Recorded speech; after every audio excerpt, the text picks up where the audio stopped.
After Hours 1620 on Twitter. Robin Washut of Husker Online and On3 posted the top 3 quarterbacks in the Big Ten earlier today.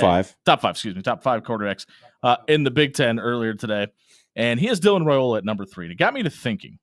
I don't think anybody doubted that Drew Aller is at the top of this list. Should be prototypical NFL frame, 6'5", 243 pounds. He's probably in the Heisman race. Well, it fits perfectly into James Franklin's system. And not only is he in the Heisman race, but he's probably a top 5 prospect in the NFL draft at this moment as well. And he's had the most success of any quarterback returning in the Big Ten. The Husker Online guys rank Luke Altmaier number 2. My knee-jerk reaction was, no way. But then I thought about how important Luke Altmaier was to Illinois' system last year. And basically anytime they needed a play, he delivered. I mean, he was great on third down throwing. He's great on third down running, gave you 450 yards rushing, was just a really important weapon.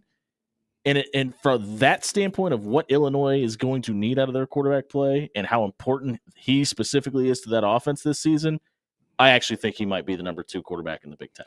Well, it's not a super strong or well-known crop of quarterbacks in the league this year, right? Well, you got to remember, you're adding Nico to the equation as well. Sure. Who was, you talked about Heisman favorites. I mean, he was a guy that was at the top of that list last year. And we don't know what we're getting out of Fernando Mendoza yet, but I mean, we know what Curt Cignetti's offense can look like when you have a good trigger man as well, who, by the way, that's 4 and 5 on Robin's list. And he was fine at Cal. Yeah. I mean, he was fine. He was all right. As far as Altmaier being 2, like just the experience factor that he has, having played for, one full season and a little bit of another, like you just, from an overall comfort and know what you're going to get standpoint, like we're expecting Dylan Raiola to take a step forward and be better this year. But that's an expectation. That's not like we know that's going to happen.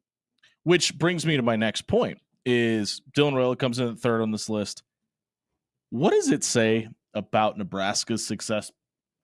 Well, no, you have no other information other than Dylan Raiola is not number 1 on this list June 1st next year. Things didn't go well. I think even if he's number 2, you probably didn't get to where you thought you would in year 3 of Matt Rule, year 2 of Dylan Raiola. I think it is imperative for him to have that big of a jump this year. Sure. Because you don't have a Drew Aller coming back next year. And this is a year where you've put in weapons around Dylan Raiola, where you feel like you're in year 2, you've gone out and got the offensive coordinator. I think this is the prove it year for Dylan Raiola, because we're not talking about Dylan Raiola leaving for the NFL next year, following the next season, if he's not number 1 on this list, in my opinion. Well, I mean, it could mean that Michigan, Ohio State, Penn State get a big-time transfer quarterback. Fair enough. But the discussion... I don't know who that is. The discussion we just had, though, with Luke Altmaier, it's another year in the system. Yeah. And listen, it could also deter if Dana Holgorsen sticks around or not. Also, people may not feel like he's going to be able to duplicate the same numbers that he did if they're able to stack. I'm just saying if we want to feel like this thing is on the right trajectory going into 26-27, and the juice was worth the squeeze and lived up to the hype, or whatever analogy you want to use, kind of feels like Dylan Raiola has to be at the top of this list at the end of next season. I think so. I think that would be the expectation, is that he's the best quarterback in the conference next year. You don't know what can happen with young quarterback at Michigan, young quarterback at Ohio State, a transfer in, because Penn State's probably going to be looking at a transfer, honestly. If you're losing Drew Aller, that's the way of the world right now, is like if you lose a seasoned veteran quarterback, well, you dip into the portal and try to get a guy who wants to move up a rank, who's really good. So I think that for Nebraska's prospects for the future, yeah, he'd better be number 1 on this list next year. And if he's not, he better be 2. And I don't think there's anything acceptable below that, because that means you've either remained the same and plateaued, or you took a step back. I mean, I know it's from a fan perspective, I think it's an expectation, because it's what we expect out of Dana Holgorsen. It's what we expect out of Matt Rule. For me, currently it's a hope. Mm. I hope we see the promise that is Dylan Raiola this season. Because I think, especially last year in that Wisconsin game, we got a glimpse of what this offense could truly be. Again, against a Wisconsin team that was sort of floundering and, trying just to tread water to keep a season that could have been alive and that had some promise at one point. If we get the Nebraska versus Wisconsin against the Michigans and against the big teams in the Big Ten this year. You mean like from a result standpoint? Yes, from a result standpoint and from a output standpoint in general. Like yards on the field and, points on the board. Sure.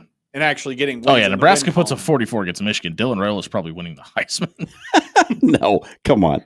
But the problem is I wasn't kidding about that. He's got to be in the talks at least. If they put a 44 on Michigan in Lincoln, the hype machine that early in the season, Dylan Raiola is the favorite to win the Heisman Trophy. that would be the intro to Kickstart My Heart right there on the Dylan Raiola hype fire up- Heisman campaign. Fire up Big Red overreaction at that point because it would be on and popping. But to John's point, we do have young quarterback at Ohio State who, by all means, is probably going to be great because They usually are. he's going to have a tremendous offensive line and probably maybe the best at wide lowest, receiver, the third best receiving core in the country. the best wide receiver in the country for sure. And then you have Bryce Underwood at Michigan, who, again, to their program is their prince that was promised, giving him all that McAfee money to, show up. Not Pat, John, different McAfee, better security solutions. Oh God, That's debatable. It is. But if we can just see a glimpse of what Dylan Raiola is supposed to be, he should be number one on this list. I feel like we've seen glimpses of what Dylan Raiola will be in the future too. The first thing I think of is that UTEP game at the beginning of the year. Those two throws that he had, the deep over the shoulder throw, Specifically 3rd and 14. yeah, one. third and 14, and then that other throw that he had with like 6 seconds left in the half or whatever it was. And I might be getting those two mixed up.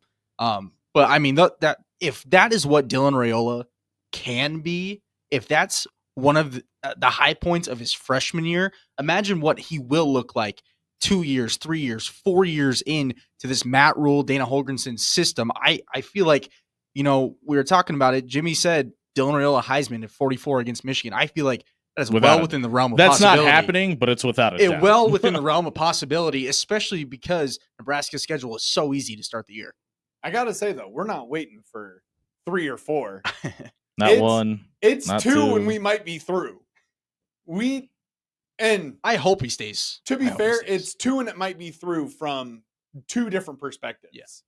Because on one hand, if Matt Rule can't get it done this year, the outcry from the fans and from the community that is Nebraska is going to go into overdrive and is going to turn his seat from hot to on fire.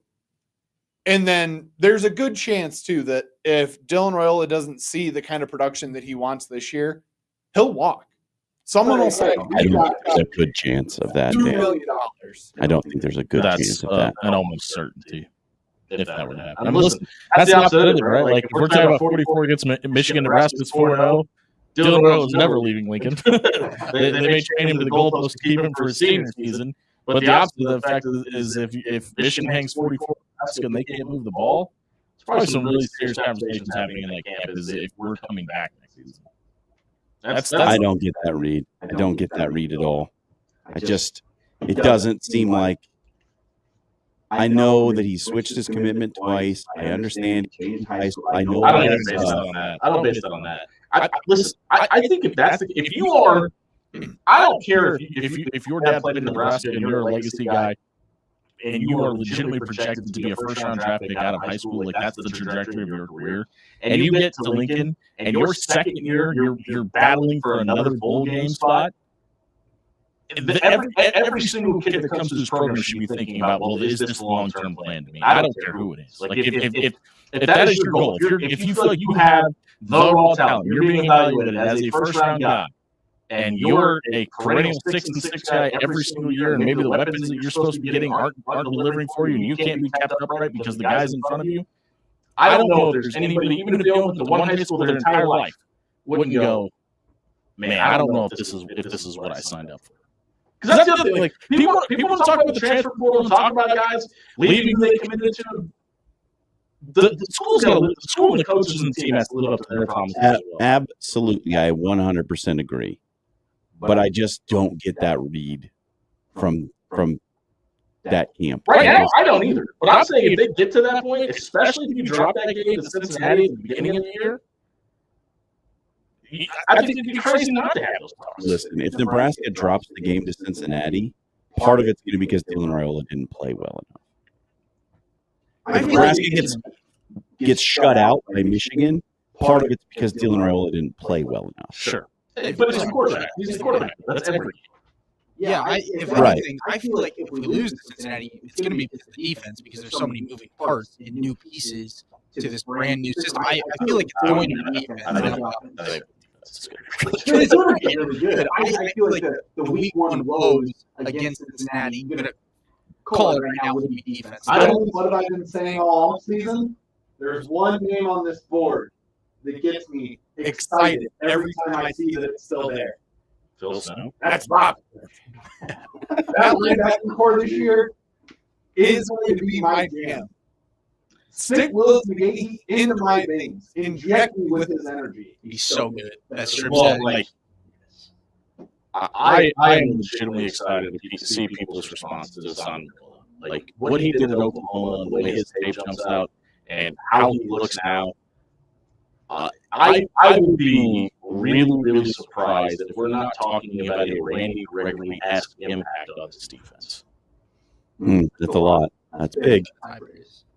That's big. And I think he's that level of talent where he's going to be a difference, obviously a different position, but a difference maker, an eraser, a guy that can go out and make a play and get a big stop for you. Is my microphone really echoing? Oh, yeah. It's very bad. I thought that was just my headphones. That's what I thought I would ask.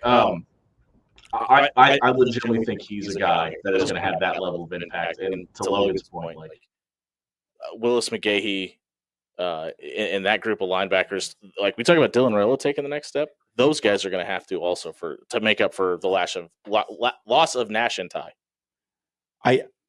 My point here is this. I think that if the offense isn't any better than it was last year, Dylan Raiola is going to take a lot of the heat for that. Because if the offense isn't any better, it means he's not any better. Well, you can make the argument like he might have cost them that Ohio State game, not being able to make that throw or missing guys. They did enough to win those games, and he just couldn't get them past the finish line. The defense did enough to win a lot of games last year, and in the year before as well. But most of the last 10 years, I don't the insistence that if the season doesn't go right, he's out the door. I don't know that it fully plays with me. I think, yes, there's a world where he plays really well and the record doesn't go the way that it's, would be ideal and he could walk. But I think that's a very slim chance because I think if the record ends up worse than it's expected to be, it's because the man leading the offense wasn't quite good enough. So what happens if Nebraska goes 7-5 and it's like clearly obvious that the defense just did not mesh together? Because the win total is set at 7.5. Yeah, for this year. That doesn't on matter. par. That doesn't matter for what we're That doesn't matter for what we're talking about though. Like that matters to the 93,000 head coaches in the stands and the people listening to the sound of our voice. Right now. From a Dylan Raiola standpoint, it probably matters what his numbers look like too.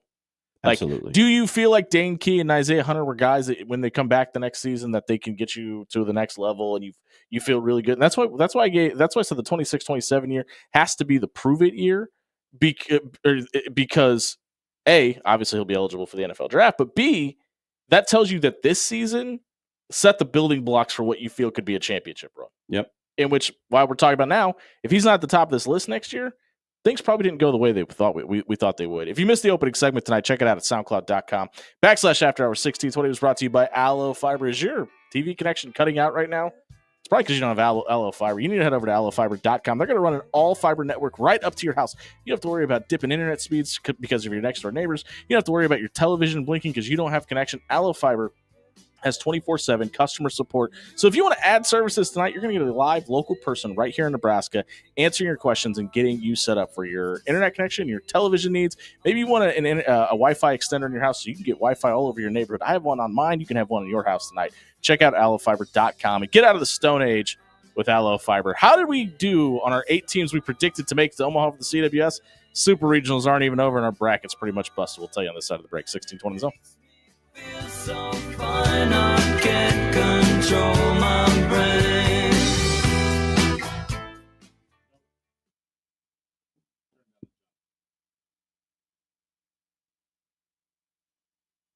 Breezy and very warm into the evening with the temperatures up around 90. Clouding over tonight, storms are likely after midnight, low temperature near 60, and then rain likely for Tuesday, cloudy, breezy, cooler, temperatures staying in the 60s. I'm Chief Meteorologist Bill Ranby from KETV News Watch 7.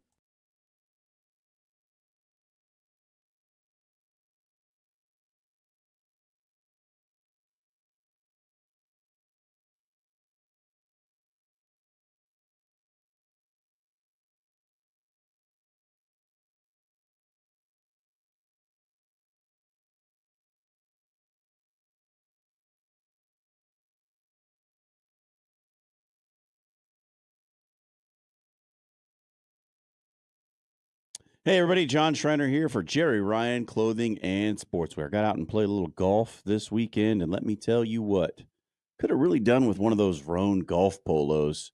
If you're in the need for some new golf gear, like I am currently, you need to get yourself to 78th and Dodge. Jerry Ryan Clothing and Sportswear has the Roan line of golf polos. They feel great. They look great. You are going to absolutely love them when you step up to the first tee box and you blast that drive right down the middle because you feel good and you play excellent.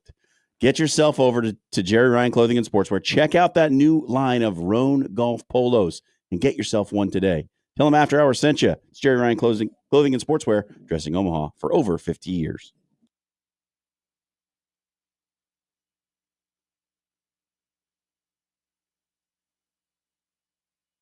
Trying to get better internet. It's Allo Fiber, isn't it? I always knew you wanted faster speeds. My contract isn't good enough for you. Face it, Angela. They let me talk to real people. Press 4 to break my heart. Oh wait, you already did. Visit allofiber.com to switch today. Did you know that Bellevue University is making a major investment in its athletic programs with a new $25 million athletic center? This state-of-the-art facility will feature multiple practice and competition courts, a modern 6,800 square foot sports performance and fitness center, an advanced golf simulator, and a new lounge area for our student athletes. The athletic center will open in early 2025. Come see the future of Bruin athletics. Schedule a tour, meet with other athletes, and explore Bellevue University for yourself. Visit BUBruins.com. When you shop local, you help strengthen our community. So if you need roof repair, gutters, siding, even windows, call local Pyramid Contractors. They're the #1 roofer in Omaha for more than a dozen years. Let Pyramid Contractors come and give you a free estimate. Give them a call at 402-502-9300. That's 402-502-9300. Or visit them online at PyramidRoof.com. Never settle for less.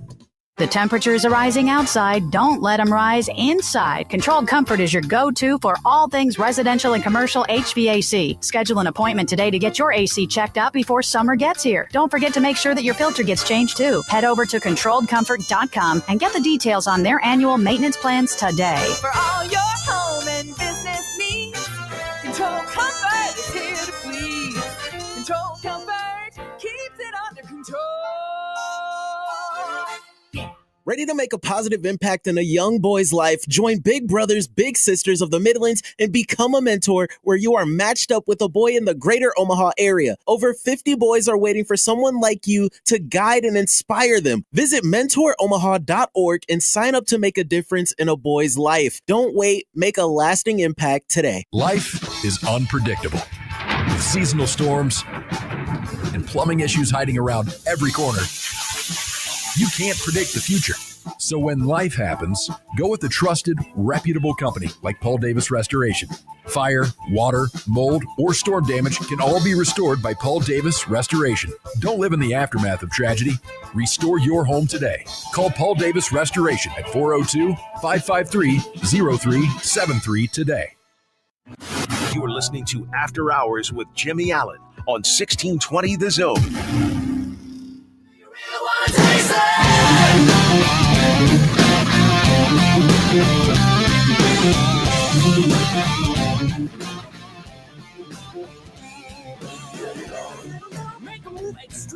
6:23 on a Monday night edition of the After Hours Lounge, brought to you by Bellevue University. Download the BU Bruins app to your smartphone so you can keep up to date on all the action that happens this fall at Bellevue University. Check out the new field house, attend a game on Bellevue's campus. Check out bellevue.edu for more details tonight. Speaking of sports, there's a baseball tournament of great significance going on right now. Yeah. And the powers that be in this room tried determining which of the 8 teams were going to make it to Omaha last week. We'll just run down the list for you of what we had here.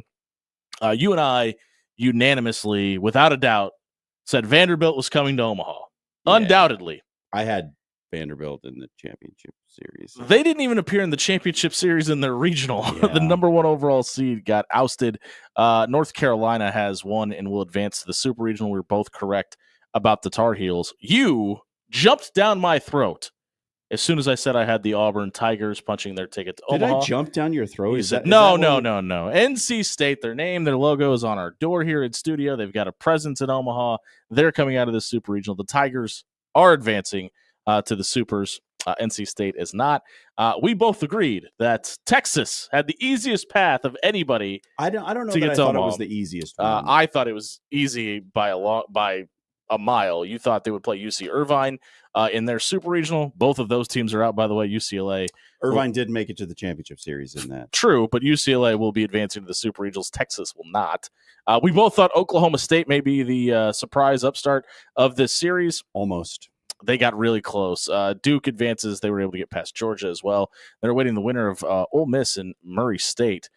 Don't look now.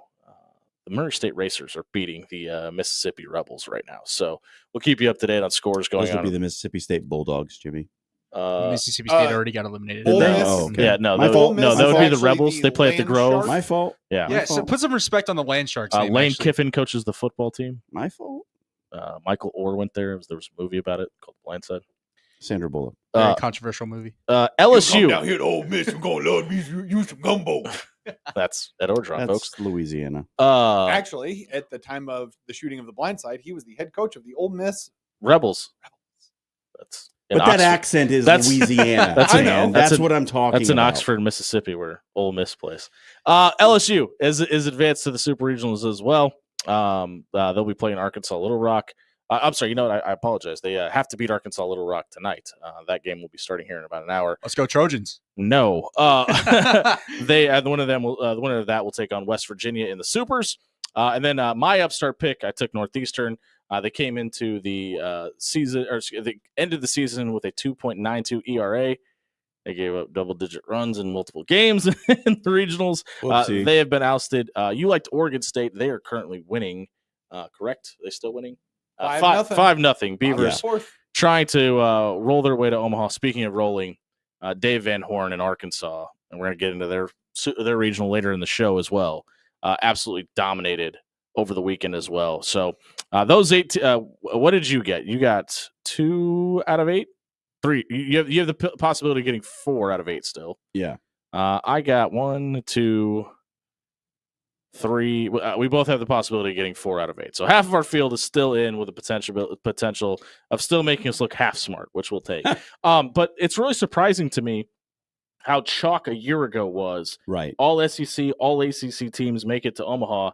And this year, it looks like it's going to be a smorgasbord of talent from across the country. And if you remember the conversation around last year's College World Series, it all had to do with NIL and how we've ruined the little guy. College baseball's over. It's just going to be the big teams. It's going to be the top seeds every year because they're going to have the most.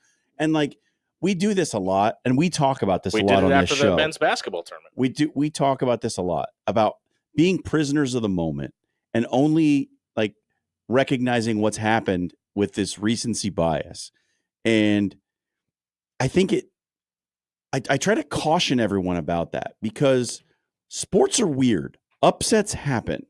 You're going to have years when everything goes according to plan, and you're going to have years when it gets super weird. That's why and for some reason, I'm cautioning everybody about the college football playoff. For some reason, the years when it goes like they've obviously seeded the tournament correctly and everything goes according to plan, we get really mad about that.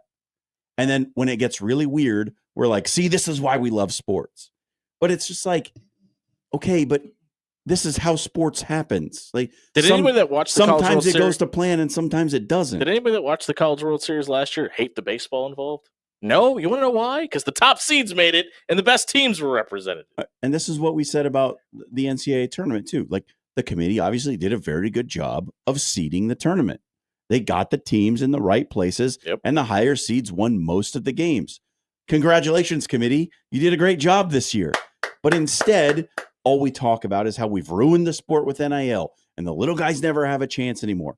I'd like to introduce you to UC Irvine, who made it to their regional final, Arkansas Little Rock, who's in their regional final. Like, we just have to stop making this judgment based on what's been right in front of our eyes in the immediacy and look at the larger picture. And like, there are cycles to these things. Mm-hmm. Yeah. We like the stories, but shouldn't we be rooting for the best teams to get a chance to win the championship? Like, isn't that what we're supposed to be doing here? I think it's good when you have one or two underdogs that come to Omaha and you have the rest of them being name brand programs. And especially when they have funny names you can buy hats of.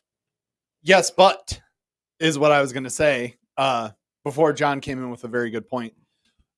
First time for every single year that I have lived in Omaha, there has always been one fan favorite team, whether it's always South Carolina, because funny obviously hats.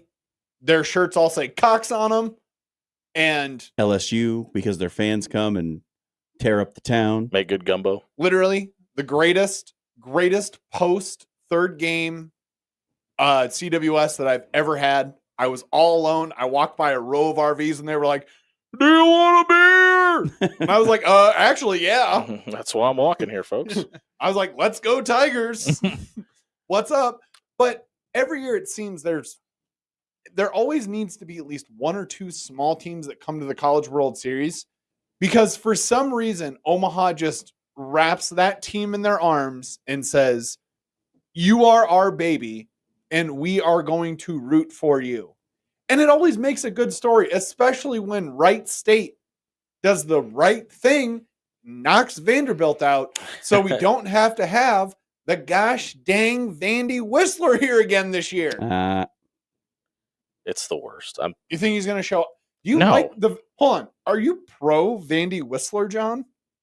Oh, he was that was a laugh. That was a laugh. That was I thought you said, and I was like, no, nobody is pro Vandy Whistler. It gives everybody something to talk about, but I'm in the press box, so I don't have to watch the games on TV. Yeah, fair enough. John's Flex. Mississippi Rebels have closed the gap. It's 5-3 now. Murray State up at the plate with 2 runners on, no outs in the top of the 5th. And that one, we're not done fixing college sports postseasons. We're going to fix the college football playoff on the other side of the break. 5+11 or 332-214 phone number is what we're going to debate on the other side of the break. We come back here on 1620 The Zone. Time to play the game.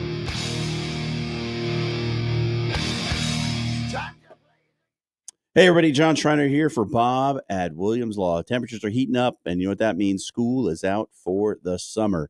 And when school lets out, the youngsters can get a little bit wild. If you know a young man or woman who's gotten a little bit too wild here after school's gotten out, got themselves in a little bit of trouble with the law, and they need some advice, you're probably going to need some advice too.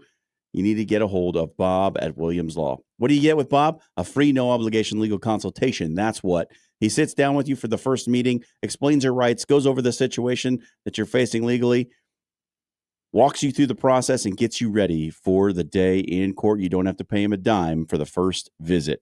If you need legal advice, you need Bob at Williams Law. Check out WilliamsLawLLC.com. 24/7 threat monitoring. Expert tech support. Streamlined communications. Allo has a solution for that. Protect your business with Allo Business. Comprehensive firewall security. Microsoft Teams voice integrated communications. Cybersecurity and IT support managed by experts. From productivity to peace of mind, Allo has a solution for that. Allo means business. Protect your business by visiting allofiber.com/business. Did you know that Bellevue University is making a major investment in its athletic programs with a new $25 million athletic center? This state-of-the-art facility will feature multiple practice and competition courts, a modern 6,800 square foot sports performance and fitness center, an advanced golf simulator, and a new lounge area for our student athletes. The athletic center will open in early 2025. Come see the future of Bruin Athletics. Schedule a tour, meet with other athletes, and explore Bellevue University for yourself. Visit BUBruins.com. When you shop local, you help strengthen our community. So if you need roof repair, gutters, siding, even windows, call local Pyramid Contractors. They're the #1 roofer in Omaha for more than a dozen years. Let Pyramid Contractors come and give you a free estimate. Give them a call at 402-502-9300. That's 402-502-9300. Or visit them online at PyramidRoof.com. Never settle for less. The temperatures are rising outside. Don't let them rise inside. Controlled Comfort is your go-to for all things residential and commercial HVAC. Schedule an appointment today to get your AC checked out before summer gets here. Don't forget to make sure that your filter gets changed too. Head over to ControlledComfort.com and get the details on their annual maintenance plans today. For all your home and business needs, Control Comfort is here to please. Control Comfort keeps it under control. Hy-Vee turns 95 this year, and Chesterman Coca-Cola is giving you the best prices on all your favorite Coke products now through the end of May. Powerade 20-ounce 8-packs are just $5.99. Coke 12-pack flavors like Pib, Fresca, and Fanta are also just $5.99 starting May 12th through the summer. And Coke 1.25 liters are just $3 for $5. Catch some baseball, wish Hy-Vee a happy birthday, and drink your favorite Coke products to celebrate. Criminal, civil, personal. If you or a loved one is facing a lawsuit, let Williams Law represent you and your family today. With more than 20 years litigation experience in Nebraska, Williams Law will defend you with the dedication you deserve. If you're facing a DUI or if your son or daughter has been accused of a crime, Williams Law is here for you. Call 402-522-6317 to get a free, no-obligation consultation and to get the representation you deserve today. You're listening to After Hours with Jimmy Allen on 1620 The Zone.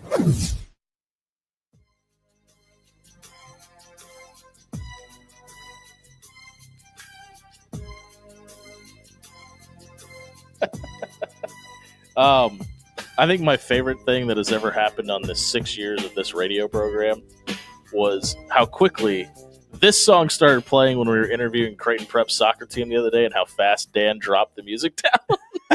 I forgot to mention that. I'll just mention it on air. That was Coolio's Gangsta's Paradise, for anyone that was wondering. Oh, nice. Yeah. Hilariously levels of quick. I don't think I've ever heard you turn off music faster than when that happened, by the way.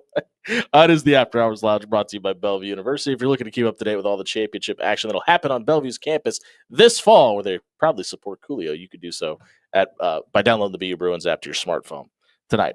We're going to talk about this again. We talked about it last week, but I feel like it's going to be a topic that continues to go on be an ongoing discussion, not only on this show, but with the powers that be in college football. And it's what is next for the college football playoff. I think we can all agree that it's moving to 16 teams, whether we like it or not. That just feels like the number that everybody has settled on. Yeah. They feel like it's a fair number, which I agree. Greg Sankey, who is arguably the most powerful man in all of college athletics, probably 1A with Tony Petitti. I don't know that there's much of an argument even there. Yep, fair. Came out and was very supportive of the 3-3-2-2-1-4 initially format on Tuesday, and then comes out on Wednesday and says, well, we're kicking around the 5+11 model as well. And I personally, internally, have been battling back and forth with myself which model I think is the best, because I think they both serve different purposes. Obviously, the SEC and the Big Ten feel like they deserve the most seats at the table, and they generate the most eyes and attention on the product, so you can make the argument of that. But I ask you, John Schreiner, isn't the point of of athletics as a whole, just the main goal, isn't the objective to determine who the best team is? That should be the goal. So why should it matter if you get more eyes on the product than anybody else, if that's the main goal? Which is why I think I'm starting to side with the 5+11, because organically, you may be able to get 6 Big Ten and 6 SEC teams, or 3 of each. So 6 SEC and plus Big Ten teams into the equation. And if you deserve it, shouldn't you just earn it and get it anyway? Like, shouldn't that be the discussion? Well, what I started thinking about was basketball, the NCAA basketball tournament, right?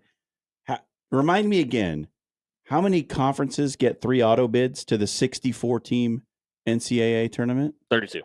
None. Auto bids? Auto bids. The teams that won Non-conference champion. Non-conference. I'm sorry. I'm sorry. I think you said conference. I'm sorry. How yes. many conferences? Like, what? How many conferences get 3 automatic bids to the NCAA tournament? Nobody. Nobody. Yeah. Every conference gets 1 bid, right? Yeah. Yeah. I hate this argument though. It's not the same thing. It's 64 teams versus 16. Okay. This is very vastly different conversations. Okay, and they play a lot less games in college football too. Sure. Right? Yeah.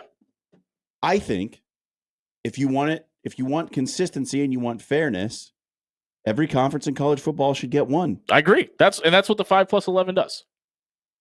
It's the Power 4 and then the 1 automatic non-Power 5 or Power 4 school. That's the highest rated conference championship. You want conference championships to matter though, right? Yeah, that's why. All right, so let's give an auto bid to the Sun Belt and the Mountain West and the MAC. They have 1. They just have to be the highest rated team. they have 1 to share. But listen, how many of those conferences are going to have teams that are worthy of winning a national This is my argument, though. Okay. This is my argument here, that there are conferences and there are years in which winning your conference is ancillary to the point of you being worthy of playing in the national tournament. As an example, Ohio State this year. Right. But Oregon was, in the regular season, the best team in the conference, and they won the conference championship. So here's why I push back, and it's not revisionist history. If you remember, I brought this up after Oregon beat Ohio State, because there was that weird miscommunication, bad decision by a quarterback that's been pretty good all season, Will Howard, where he just ran the clock out and didn't have the situational awareness. And now, listen, Ohio State lost the football game. Oregon played good enough to win that game. I just wondered how much different that scenario is if it's in Columbus. And I think you've got to factor that in. I don't think you could say, especially with the way, yes, but when the smoke cleared, Oregon won the football game. But did anybody really feel like Oregon was head and shoulders better than Ohio State after that game? Like they were undoubtedly the best team in the Big Ten? Because I personally did not. Like I thought they were definitely a top 5 team. I thought those were the 2 best teams in the country at the time. I just wasn't willing to say that on a neutral field or in Columbus, Oregon would win that football game. Yeah, but here's the argument, right? Either you want conference championships to matter, and Oregon won the conference championship, or you want the eye test in which you think Ohio State has the better roster, they just didn't win on the day. And you can try, like the 3-3-2-2-1-4 tries to have it both ways.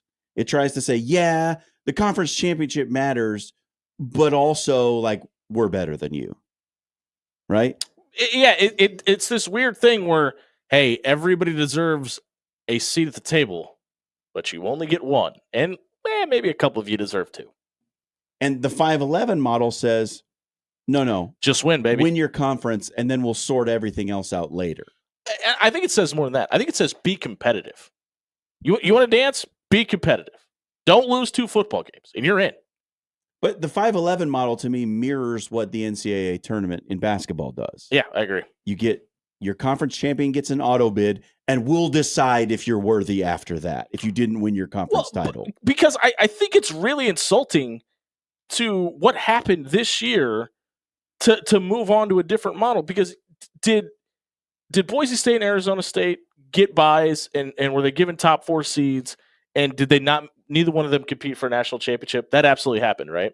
Sure. That same thing happened to Oregon that won their conference as well. So to say, hey, you're not one of the Power Fours or you're not one of the Big Two, so you shouldn't automatically you shouldn't get as many seats. Your conference champions didn't really necessarily move the needle there either.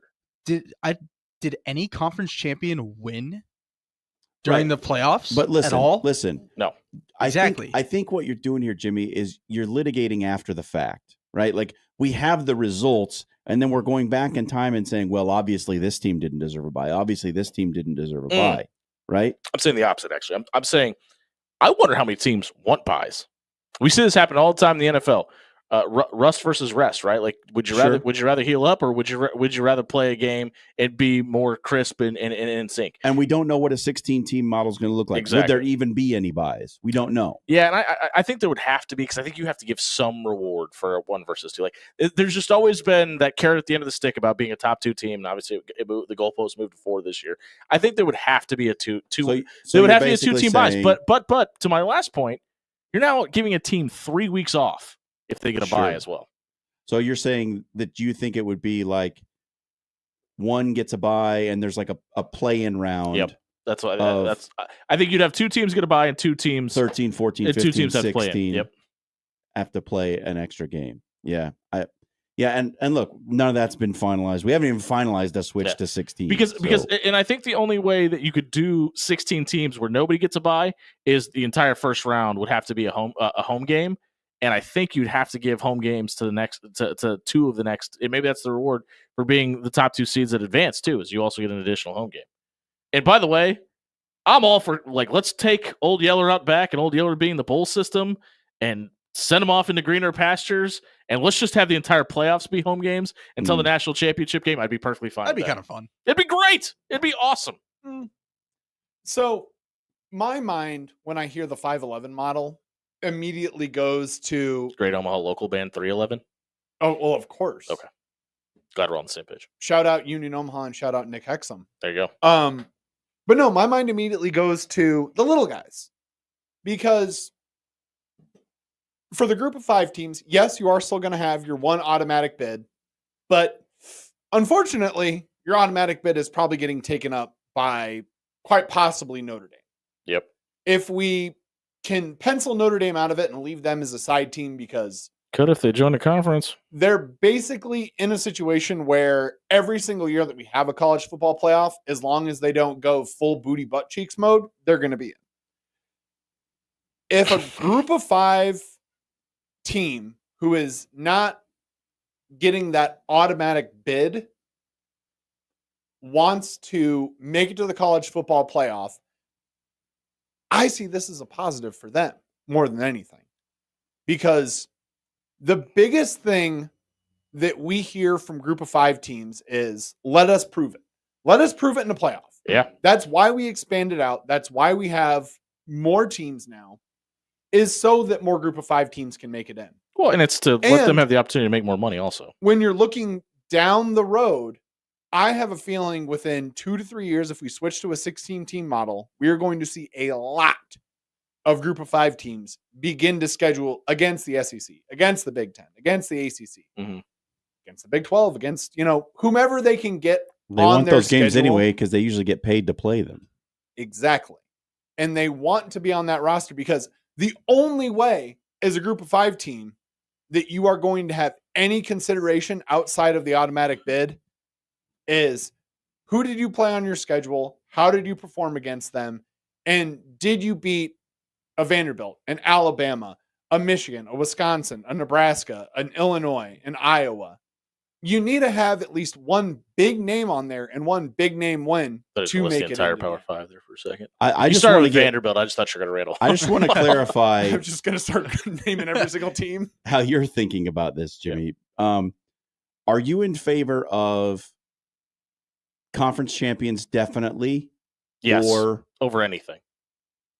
Or the reaction to Ohio State winning the national championship, where, well, we actually need to rank these teams based on how we feel about No, them. I think conference, because what we just said, the regular season has to matter. Like the fact that Oregon beat Ohio State, whether what I just said or not, like the fact that it happened and it's in the record book, that has to matter in my opinion. And I think if we're going to have this discussion about 5-11 versus the alternative, that tells you that the committee and the people that are making the decisions see the value in conference champions. And to your point, there is the Sun Belt, there is the MAC, there is all these other conferences. And if we're going to continue to the facade that Ohio State and Middle Tennessee are playing the same exact sport, you have to make it look somewhat on its face as an even playing field, right? Like, we got to give Middle Tennessee State the equal amount of opportunity that we give Ohio State. And how do we do that?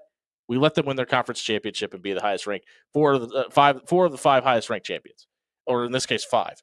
But with that being said, like, my question that I don't think I've heard anybody talk about this entire thing is the SMU, Cal, Stanford of it all. Mm-hmm. How much are teams picking up the phone and calling the Big 12 and calling the ACC and going, how many more chairs are at that table? How do we get in for another piece of the pie? Because you want to talk about automatic qualifiers? You get an automatic qualifier, you get a seat at the table. You got a leg up on the competition if you're in one of those 4 conferences.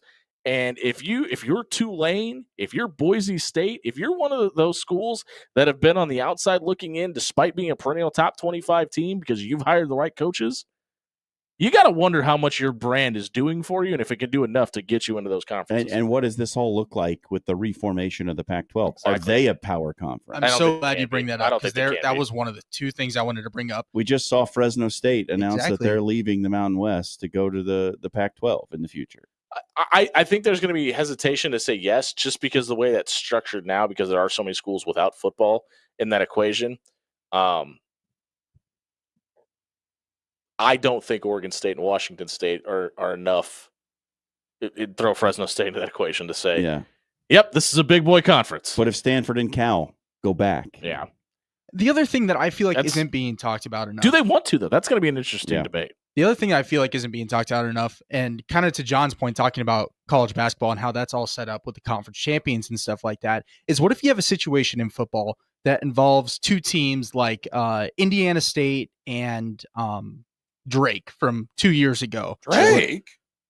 In the FCS? The rapper? Yes, in the in college basketball, at least, I should say. Okay. How 2 years ago, I believe they were both 21-10 going in their conference championship game.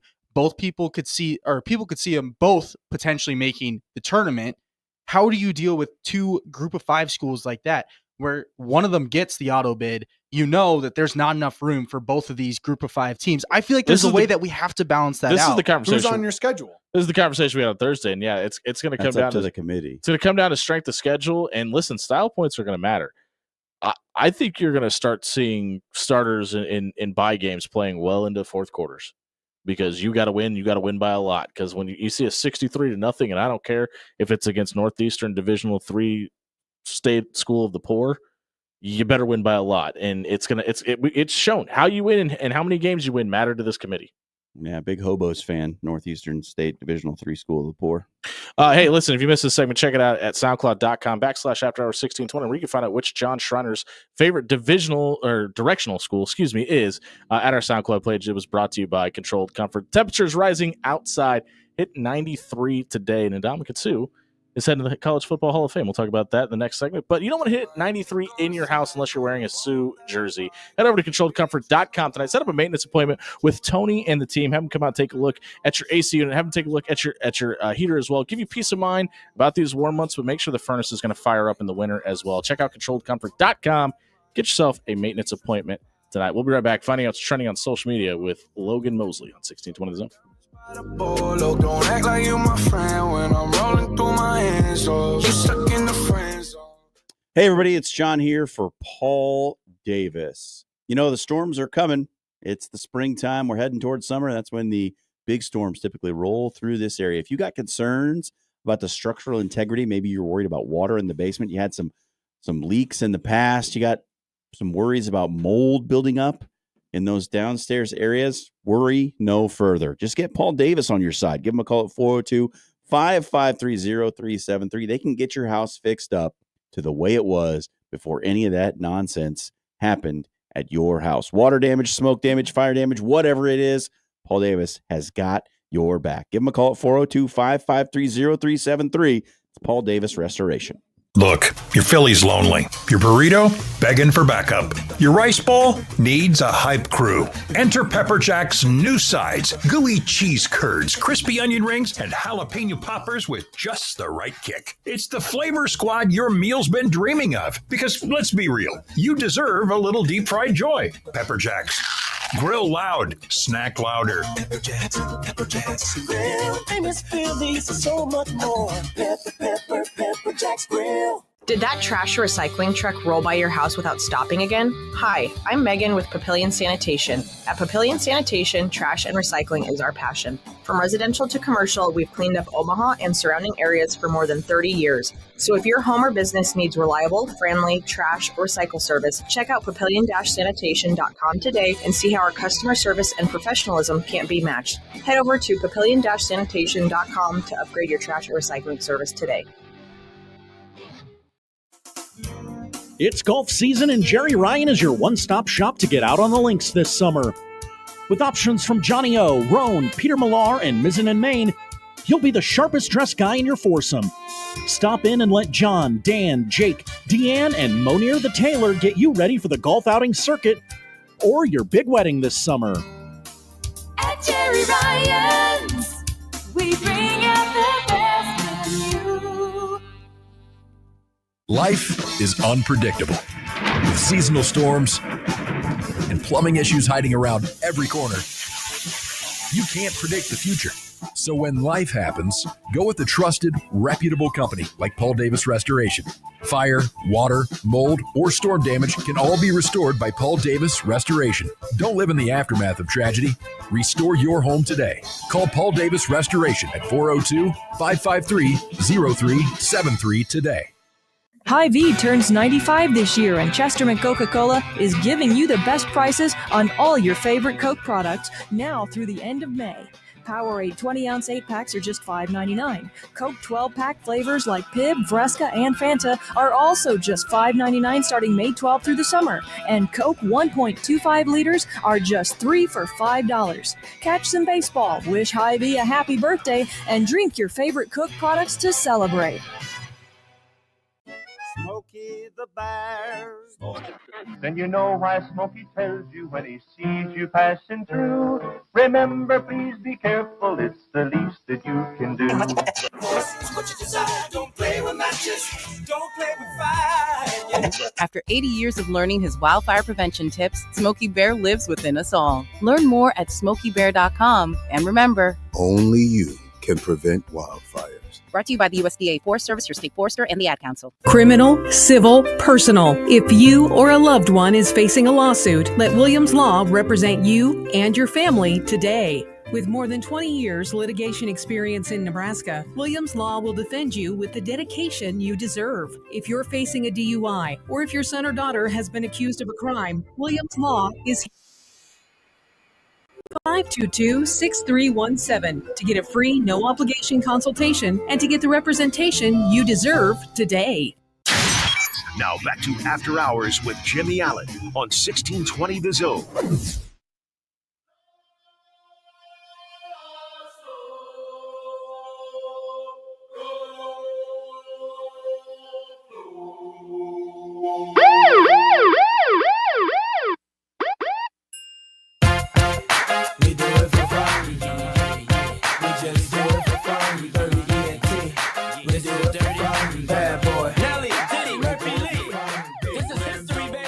It's 6:56 on a Monday night here at 1620 The Zone, brought to you by Bellevue University. Download the BU Bruins app to your smartphone to keep up to date on Bellevue's action tonight. 9-3, John Schreiner's Ole Miss Don't Call Us Bulldogs Rebels are trailing to Murray State for a trip I know to the they're Super not Regionals. the Bulldogs. I had the wrong team. However, it is Go time Bulldogs! for the social media soundbite.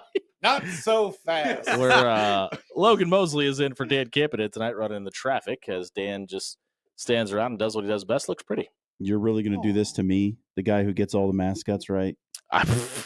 All of them? I think the night shift would disagree that you've gotten all of them correct, especially tonight.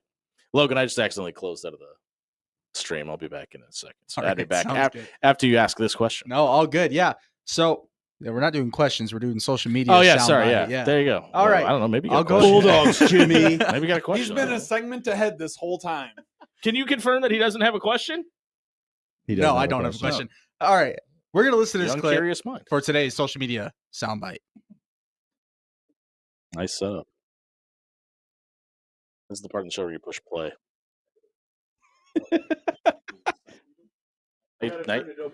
Now you turn my microphone off. This is great radio, folks. Here we go. All right. We're back.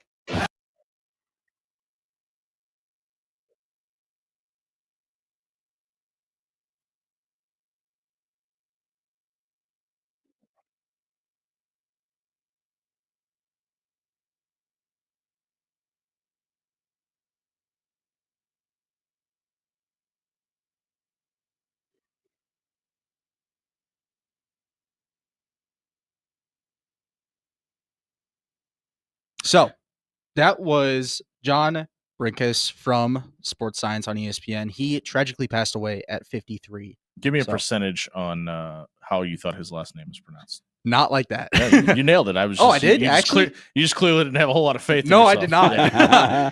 Hey, we're working on it though. No, yeah, great job. Yeah, no, he dies at 54 actually. 54, and I was a huge fan of Sports Science. I was really disappointed when they stopped running the show. This is one of my favorite episodes. Just, I mean, whenever you get somebody that's Taylor Martinez quick, really good blackjack player too, by the way. It's interesting to see, like, because there's so many things made about bad angles, and it's the slow Big 12 guys where it's like, no, he's just that level of athlete. That's kind of what this did, was explain to you why great players were great. I think Sports Science did for a lot of people who were just into the world of sports. It created some sports nerds. You know what I mean? Sure. People getting into the science of sports and finding a new angle to talk about and think about and learn about the games that they love to watch. And John Brinkus as the host was just, he was so good at on his it, job, man. yeah. He was so good at it. And it really, it kind of scratched that itch for me, particularly on like the sports side, obviously, but then like the intellectual side of thinking about it in a different way. It was such a great marriage of the two things. Because I think a lot of times as sports fans, we go, oh, we like that guy. And our eye test tells us that because we don't know the analytics and the numbers. And it kind of broke that down for you. And the other thing this really did is it, for a lot of real sports fans, like this kind of put guys on the map for you too. Like, I mean, everybody knew Tyreek Hill was that guy, but that's one of my other favorite Sports Science ones too, where like they did the way an actual cheetah runs versus Tyreek Hill and all that. And it kind of helped elevate stars to superstars on a national level as well. Yeah. And I mean, for a kid like me, because I was really a young, elementary school, middle school, and early high school age when this was kind of in its heyday, number one, it answered a lot of questions like, how hard do NFL players hit? And that's the answer, by the way. Yes. What sport is the stinkiest? It was like funny stuff like that too, where it was like, can Jason Tatum dunk with a suit of armor on? Yeah. And how well can Dirk actually shoot a basketball? Very. And when he puts it in perspective of, what if Dirk Nowitzki misses me? If you go up and try to contest a Dirk Nowitzki shot, if you were as tall as Yao Ming and had the vertical leap of Derrick Rose, you still wouldn't touch the ball from his release point. It's like nerd stuff like that you remember for years, that you're like, why do I know this? Why do I know that hockey players are the stinkiest people in the entire universe? I mean, let's be honest. We practice. We probably didn't need that one. That one was pretty obvious, but it's good. obvious. It's good that our assumptions were correct. Yes. As well. But rest in peace to John Brinkus. He passes, unfortunately, way too soon at 54. And if you missed the social media soundbite, check it out at soundcloud.com/afterhours1620. It was brought to you by Pixel Fire Marketing. If your company's not showing up at the top of Google searches, maybe your website doesn't convert to mobile, check out pixelfiremarketing.com. Let their social media experts ignite your social media presence, entice your ideal client, and engage your brand online. Check out pixelfiremarketing.com for more information today. Is Mark Ingram a first ballot Hall of Famer? Logan Mosley asks next. I know all about that. Know that on the low where the cheese at. Fresh out the jet to the jets where the cheese at. What you know about that? What you know about Did you know that Bellevue University is making a major investment in its athletic programs with a new $25 million athletic center? This state-of-the-art facility will feature multiple practice and competition courts, a modern 6,800 square foot sports performance and fitness center, an advanced golf simulator, and a new lounge area for our student athletes. The athletic center will open in early 2025. Come see the future of Bruin athletics. Schedule a tour, meet with other athletes, and explore Bellevue University for yourself. Visit BUBruins.com. When you shop local, you help strengthen our community. So if you need roof repair, gutters, siding, even windows, call local Pyramid Contractors. They're the #1 roofer in Omaha for more than a dozen years. Let Pyramid Contractors come and give you a free estimate. Give them a call at 402-502-9300. That's 402-502-9300. Or visit them online at PyramidRoof.com. Never settle for less. There's never been a better time to choose a new career path than right now. Hi, I'm Tracy with Papillion Sanitation. If you're at a point in your life where you want a career and not a job, Papillion Sanitation is the place for you. From 401k options to opportunities for career advancement, come make Papillion Sanitation your future. Check out papillion-sanitation.com today to apply and make a change for the better. Papillion Sanitation, equal opportunity employer. It's golf season, and Jerry Ryan is your one-stop shop to get out on the links this summer. With options from Johnny O, Roan, Peter Millar, and Mizzen and Main, you'll be the sharpest dressed guy in your foursome. Stop in and let John, Dan, Jake, Deanne, and Monir the Tailor get you ready for the golf outing circuit or your big wedding this summer. At Jerry Ryan's, we bring out the best in you. KOZ and Bellevue, Omaha, Council Bluffs. This is 1620, The Zone.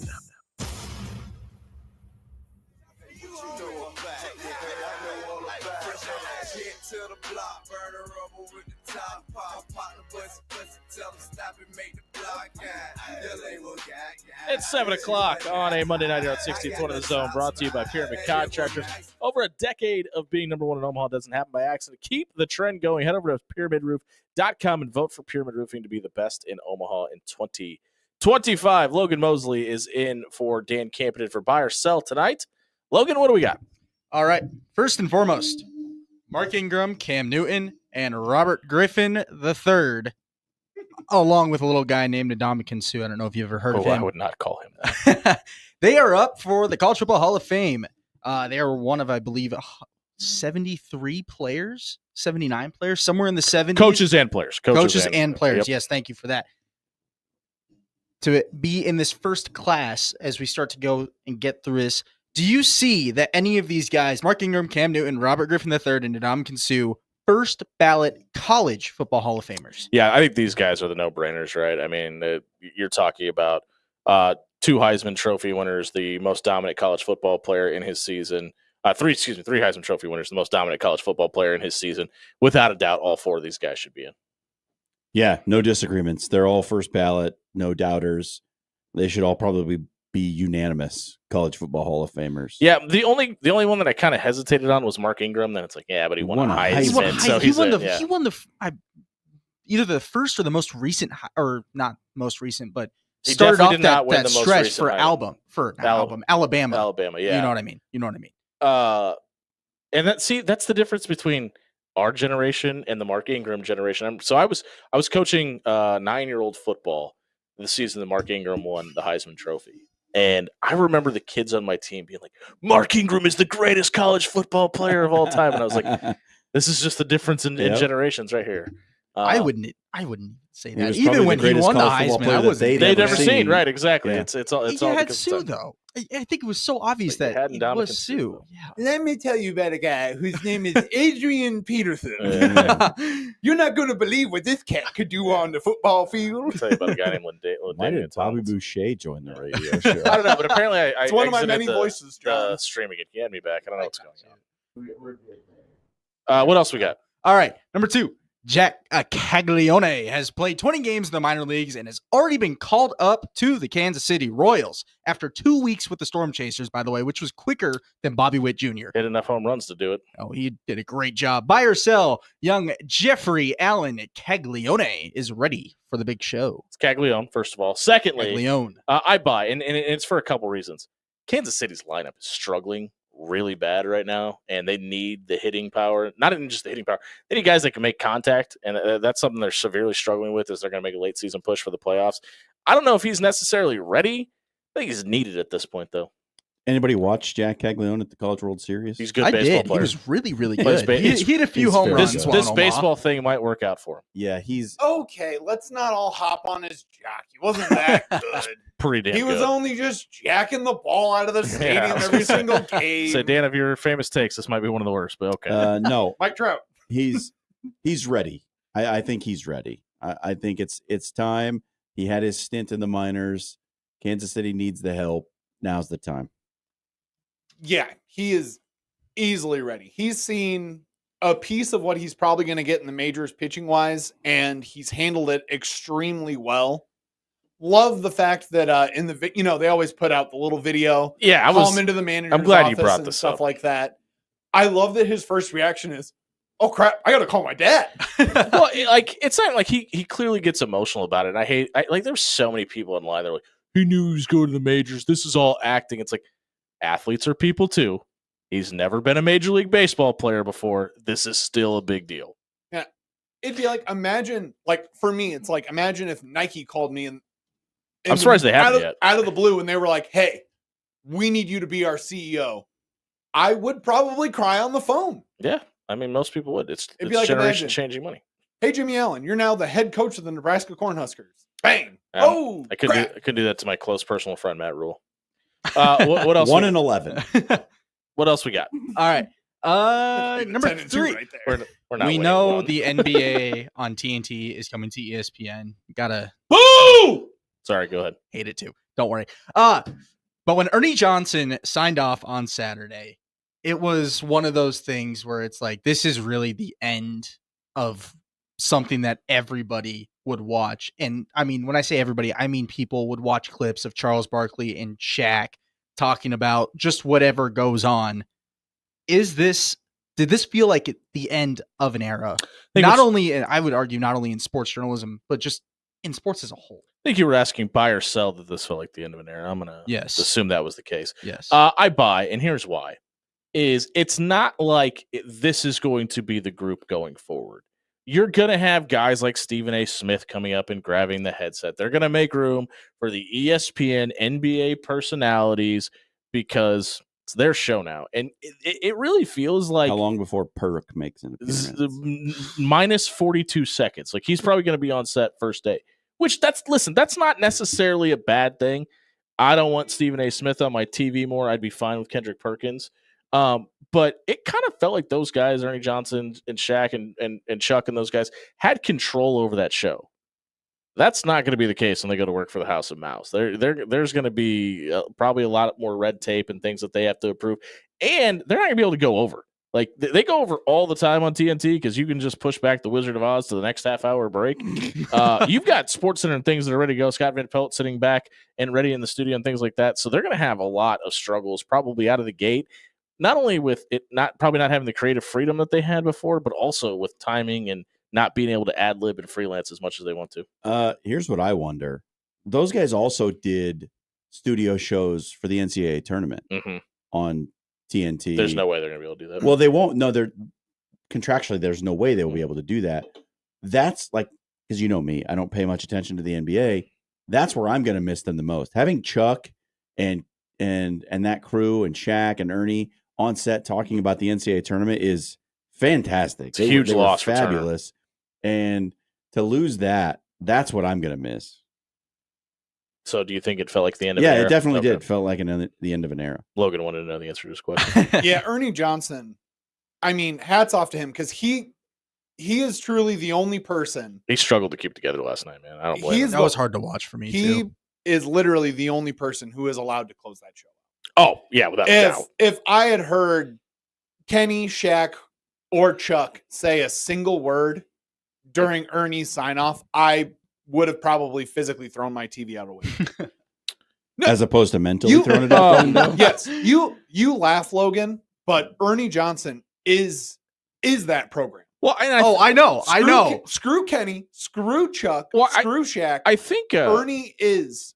I think those NBA other guys on TNT walked off stage while he was doing it. Yeah, too. I think I think they were giving him his moment too, which they should have. And hats off to those guys as well. It's Ernie's show, and to your point, it is not going to be Ernie's show anymore. It's not, yeah. And that's going to be the real trouble. Is all of the inside jokes and the gags that they would do during the show that truly gave the NBA on TNT like its real lifeblood. Yeah, it's going to feel and the different. fact that they had a floor producer and they had people in their studio operating their cameras, but Ernie was the one who was saying, all right, we're going to go to break. All right, we're cutting this conversation short, Chuck.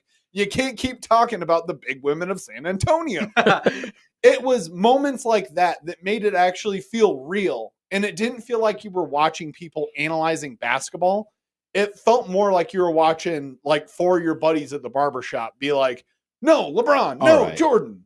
I gotta say something. Like Okay. there are still producers in the ears of the talent telling them when to go to break. It's not just like Ernie deciding what they're gonna do. No, well, there's still a producer. hold on, because there's still an associate John, producer. how often were you watching the NBA on TV? They had None, but I know about television. Yeah, no, watching hockey. But the fact that Turner owned the broadcast and the station and those commercial rights, like they had a lot of liberties. They would go 45 plus minutes sometimes in the postgame show without going to break. Like that's not happening at ESPN. To your like what you're talking about, I firmly believe they may have had guys that would make suggestions in their ears, but they had the like TNT had the wherewithal to go, hey, when these dudes are cooking, just let them cook because the ratings go through the roof. That's not happening at ESPN. No, it's definitely the not. schedule you're talking about is going to be it's going to be hard outs, and you're going to have to follow the timeline. But I don't want us to play this game where like Ernie Johnson was the executive producer making all the decisions for the show. That was not happening. It was definitely not happening. Okay. I can 100% guarantee you Okay. that was not happening. Do you feel better? Did you get that out? Yes, I got it out now. I'm glad that you know. John I'm glad Schreiner that- here for I'm glad executive that producers. John knows about TV. Yeah. John, just pull a question up at After Hour 1620. Does John know TV? What else we get? He does. Is that our next buy or sell question? No. Does John know TV? Yeah, that could All be. right. Bye. John does know TV. Before we get to the NBA basement in our next segment here, ESPN has presented 3 potential trades to get the number 1 overall pick. One of these trades includes Donovan Mitchell and 2 first-round picks. I love the sell. This is Nico Harrison. This is my plea to you, and I'm not even a Mavs fan, and I can't wait to get to Jimmy to hear about this. Nico Harrison, if you trade out of this pick, you need to go up to Mark Cuban. I know he doesn't even own the team anymore. You still need to go up to him and say, I quit. I suck at my job. That's what you need to do if you decide to trade this first round pick. And I know what I said was just so dumb, but that is how much I stand by Dallas needing to keep this pick. What's the question? Buy or sell, is Cooper Flagg 100% a Dallas Maverick? No, Cooper Flagg is not 100% of Dallas Maverick. He better be 200% a Dallas Maverick. That's exactly what I was about to say. I have never denounced my fandom for a team in my life. If they pass on this opportunity, I will be the John Schreiner of this show. I will cancel the NBA at the start of every single season. Bryce Williams, first overall to the Dallas Mavericks. Hey, I theoretically have a favorite NBA team. You guys just don't hear me talk about them very often. Who is it? It's the Chicago Bulls. Okay. Yes, 100%. They used to be good. People forget. That's why I'm a Bulls fan, because they were good in the 90s. Yes, Cooper Flagg is 100% a Dallas Maverick. They're not that dumb. They're pretty dumb. They're not this dumb. Exactly. They will not trade the number 1 pick. I'm legitimately scared. I'm not going to lie. Yeah. I'm legitimately worried. You don't about it. have to be. Bye. There's no way. If you have a generational talent like Cooper Flagg just sitting there at number 1, ready to go. And again, this is a Cooper Flagg who decided to go to the NBA Combine and go through all of the tests and to play in the 5-on-5 that they had and to do all the jumping, cone drill, and bull crap that he could possibly have to go through. That's a high character guy that you want on your team. If you're Nico Harrison in the Dallas Mavericks, he better, to Jimmy's point, be 200, 300, 500% a Dallas Maverick. Logan? All right. Yeah, last one. Interim UFC heavyweight champion Tan Aspinall considers John Jones retired. Buy or sell? Do we see the GOAT get back into the octagon? I'm going to tell you what Wu told me. Cash rules everything around me. Yes, John Jones will come back for a payday. Tom Aspinall, you might want to be careful what you wish for. I don't know if you want that smoke. I actually think Aspinall can beat John Jones. Oof. I don't think anybody can beat John Jones until somebody beats John Jones. And Tom Aspinall might be that guy. He's a bad dude. I'll give you that. Will he ever get back in the octagon? He's had a lot of trouble with PEDs and other substances. Oh, like which ones? Alcohol, cocaine. The pink stuff with Stephon Diggs. I don't know. I don't think Probably. so. I think Jones is done now. I don't think he comes out. Look, he's not getting any younger. The threat of having that L on the record, I don't know. He's 37. I think he might be done. Yeah, he's definitely done. Definitely. I'm gonna agree with you there, John. I know that anyone will do anything for a giant payday. Just look at Feels like this is what this was about, by the way. just look at Tito Ortiz. He was willing to come out of retirement. For Chuck just about Liddell, anything. 402-951-1620. But I don't see John Jones wanting to A, risk it, and to B, probably get back into PED trouble again. Yeah. Because I don't know how you condition for Sada a fight is when you so haven't been bad. conditioning for a fight. Like his next suspension is going to be 2 years? Speaking of getting ready for a fight, maybe in this room seen Terrence Crawford lately? No, haven't. If he can maintain any level of the speed that he had, Canelo Alvarez might be in a lot of trouble, man. Hey, if you missed Buy or Sell tonight, check it out at soundcloud.com/afterhours1620. It was brought to you by Controlled Comfort Heating and Air. Listen, it's hot outside. Is it hot inside? That probably means your AC is not working like it should. Get a maintenance appointment set up with Controlled Comfort. Let them come out, check your AC, but also make sure your furnace is ready to go for the winter months as well. They'll change your furnace filter. Do you know you need to do that during the summer months? You do. Have Controlled Comfort come out and do it for you. Check out controlledcomfort.com for more details tonight. We'll be right back. Hockey Corner is open, even though the Stanley Cup Finals haven't started yet. We'll be right back on 1620.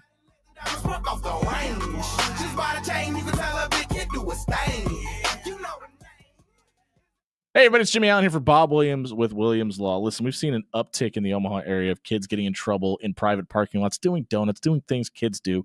It is illegal, and they can get in trouble for it. And if you don't know what your son or daughter's rights are before he or she goes to court, you're going to have to work with a lawyer the caliber of Williams Law. Head over to WilliamsLawLLC.com. Work with Bob and his team. They're going to give you a free, no obligation legal consultation, walk you through your rights, and explain your date in court before you ever get there. Check out WilliamsLawLLC.com tonight.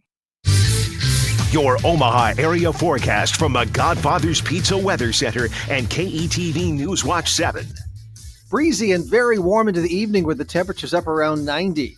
Clouding over tonight, storms are likely after midnight, low temperature near 60, and then rain likely for Tuesday, cloudy, breezy, cooler, temperatures staying in the 60s. I'm Chief Meteorologist Bill Ranby from KETV News Watch 7. Look, your Philly's lonely. Your burrito, begging for backup. Your rice bowl needs a hype crew. Enter Pepper Jack's new sides, gooey cheese curds, crispy onion rings, and jalapeno poppers with just the right kick. It's the flavor squad your meal's been dreaming of. Because let's be real, you deserve a little deep fried joy. Pepper Jack's. Grill loud, snack louder. Pepper Jacks Grill. Famous Phillies are so much more. Pepper Jacks Grill. Hello. Angela, we have to break up. But why? Because you're a robot and I'm just a guy trying to get better internet. It's Aloe Fiber, isn't it? I always knew you wanted faster speeds. My contract isn't good enough for you. Face it, Angela, they let me talk to real people. Press 4 to break my heart. Oh wait, you already did. Visit aloefiber.com to switch today. Did that trash recycling truck roll by your house without stopping again? Hi, I'm Megan with Papillion Sanitation. At Papillion Sanitation, trash and recycling is our passion. From From residential to commercial, we've cleaned up Omaha and surrounding areas for more than 30 years. So if your home or business needs reliable, friendly trash or recycle service, check out papillion-sanitation.com today and see how our customer service and professionalism can't be matched. Head over to papillion-sanitation.com to upgrade your trash or recycling service today. It's golf season, and Jerry Ryan is your one-stop shop to get out on the links this summer. With options from Johnny O, Roan, Peter Millar, and Mizzen and Main, you'll be the sharpest dressed guy in your foursome. Stop in and let John, Dan, Jake, Deanne, and Monier the Tailor get you ready for the golf outing circuit or your big wedding this summer. At Jerry Ryan's, we bring out the best in you. Life is unpredictable. With seasonal storms and plumbing issues hiding around every corner, you can't predict the future. So when life happens, go with a trusted, reputable company like Paul Davis Restoration. Fire, water, mold, or storm damage can all be restored by Paul Davis Restoration. Don't live in the aftermath of tragedy. Restore your home today. Call Paul Davis Restoration at 402-553-0373 today. Hy-Vee turns 95 this year, and Chesterman Coca-Cola is giving you the best prices on all your favorite Coke products now through the end of May. Powerade 20-ounce 8-packs are just $5.99. Coke 12-pack flavors like Pib, Fresca, and Fanta are also just $5.99 starting May 12 through the summer. And Coke 1.25 liters are just $3 for $5. Catch some baseball, wish Hy-Vee a happy birthday, and drink your favorite Coke products to celebrate.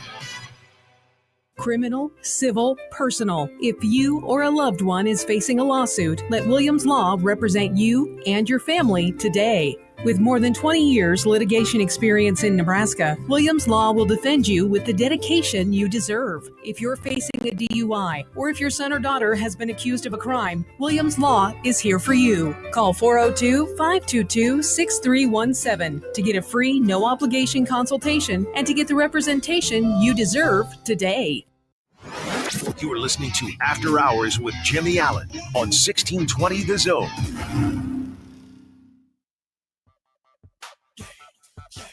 Grown-ups, in between, churning babies, right about now. Welcome back to the After Hours Lounge.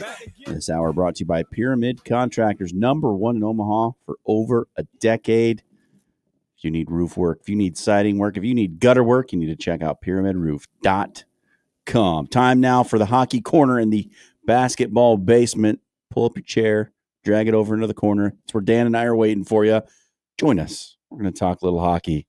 The Stanley Cup playoffs are coming to their ultimate conclusion in the Stanley Cup final. We have Edmonton and Florida for the second straight year. This was not necessarily the matchup we thought we'd get, but it's probably the matchup we deserve. Yeah, indeed. It is the matchup that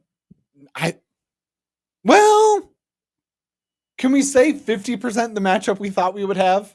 It happened last year. Because we were, at one point, we were like, two different teams. It's not going to be the same as it was last year. Yeah. And then all of a sudden, the Panthers in that first series just kind of started undercutting on the Maple Leafs and just kind of said, all right, foregone conclusion. They're probably going to make it to the Stanley Cup final. They are just the bullies on the block, man. And the addition of Marchand, and like not necessarily, I don't think what he does on the ice, but just that presence that he brings to the locker room. And like they didn't need anything else. They won a championship last year, but they just added that piece. And despite, a regular season that was, it was fine. They weren't #1 in their division or anything like that, but it's a team with championship pedigree, and they have a roster that is set up to win playoff hockey series. It is so hard to beat this team 4 times in a 7-game series. Like I said it from the outset. I thought the Caps would win. The team I was afraid of was Florida, and rightly so. Should have been afraid of the Carolina Panthers apparently, but Florida was not. They dispatched, or the Carolina Hurricanes, depending on how you look Did I say Panthers? You did. I did. Okay. Mascots Carolina again. Hurricanes. Yeah, Mr. I know mascots. 0 for You 2 close your mouth. 0 for 2 tonight, by the way. Not 0 for 2. I think those are the only two mascots you've said tonight, by the way. But I like Florida's a tough out, but this is a different Edmonton team than it was last year as well. This Edmonton team is a lot more battle tested this year.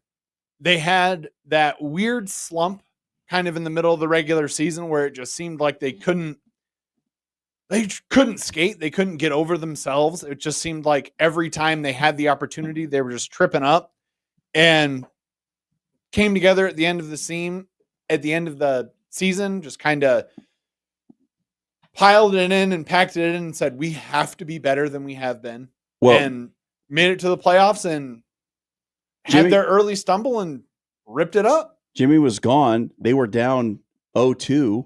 Yep. And we wrote them off. Like, oh, I don't think they can come back from this 0-2 deficit. Then they won 8 out of the next 9, and it looked like the absolute terror of the NHL since then. Like, yeah, and listen, they got to a point where they got Jake Ottinger off the ice too. Yeah. And that's not something we thought we were going to say before the start of that series. We thought you and I talked about him probably being the difference maker in that series, and he was almost a non-factor throughout all 5 games.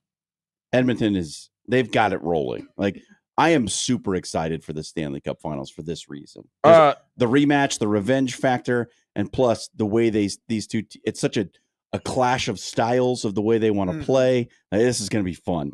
You can argue that the best matchup in this finals too might be the back lines. Like, how do they hold up? And that could be the difference in who wins the championship. Evan Bouchard, Darnell Nurse, like for Edmonton, they've actually been way better, Edmonton, defensively in this postseason than I expected them to be. Yeah, and not enough can be said about too. We're starting this series in Edmonton this year. Yeah. Unlike last Great year point. where Florida got the kind of immediate jump and immediate boost of energy being in their own barn right away. We got to go up to Canada for game number 1 this year. And don't you know? That could be a factor. What is in it? Getting them a W. 97? It's the last Canadian 97, team? yep. Mhm. Last Canadian team to win? Until this year. Oilers won the cup. I'm leaning that way, man. I think the revenge factor is big. Yeah, I mean, I had it on my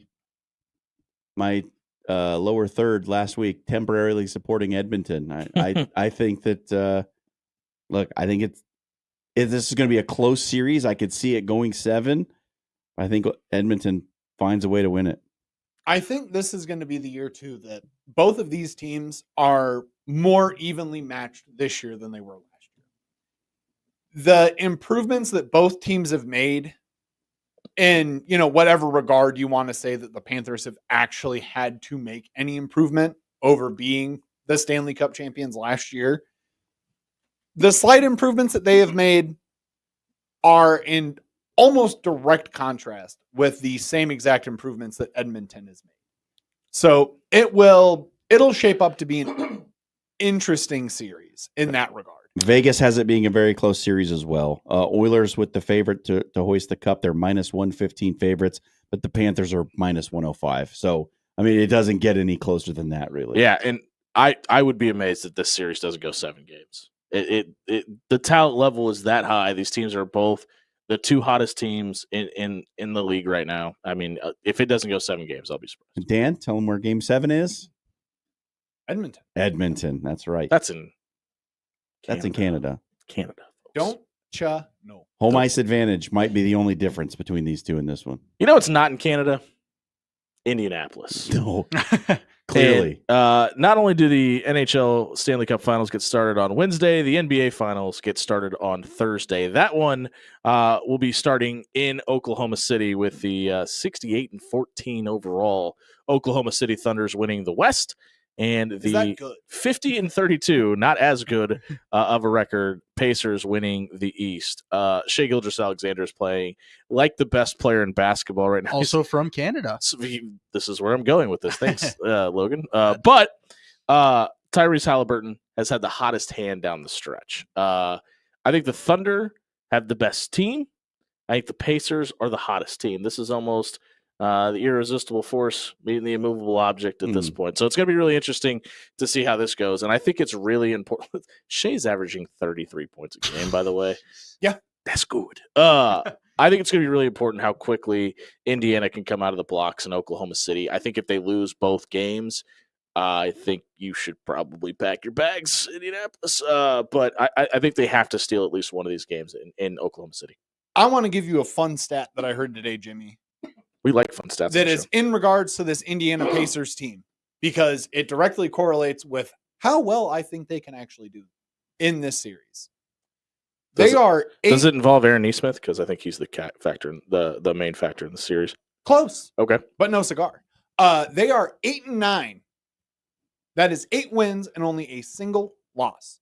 With That'd be one 8-1. miss, Caitlin Clark 8 for 9 in attendance. Caitlin, you are on the injured reserve right now She'll be back by the start of the series. for though. your Indiana Fever. They just got the hardship loan today. So I don't know if they're going to push her return as hard as you think they're going to. Caitlin, I think you can rent out a private jet with that shoe money and that endorsement money and maybe make your way down to Oklahoma City and be the good luck charm for your serve. Did you see her? Did you see her troll Jalen Brunson? By the way, Yes. Oh, yeah. that was pretty great. I see. This is what she gets it. She gets the bit, man. This is why I want Indiana more than anything. Number one, because a championship in the Midwest is always going to be the best thing for the Midwest. Just give Reggie Miller a ring. Small market team, amazing. That's all we want to see. And then the fact that when you see courtside at Madison Square Garden, and it is celebrity, celebrity, celebrity, billionaire, celebrity, celebrity, celebrity. You saw that final game of that Indiana Pacers series. Who's sitting right next to Timothy Chalamet and Kylie Jenner? Friggin' Bob from accounting. Yeah. It's just some guy who was like, I can afford to pay like 10 grand for a seat at probably one of the greatest basketball games I'm ever going to witness in my life. And who am I right next to? I don't know, some dweeby kid who played Bob Dylan. I don't know anything about him. All I care about is the Indiana Pacers. Yeah, and It's listen, 2 small market teams, though. Yeah, that's where I was about. That's what I was Is about to say. Oklahoma City that small? Yeah, of a market? Oklahoma City It's smaller. technically is 21st in NBA market size rankings. The Pacers are 27th.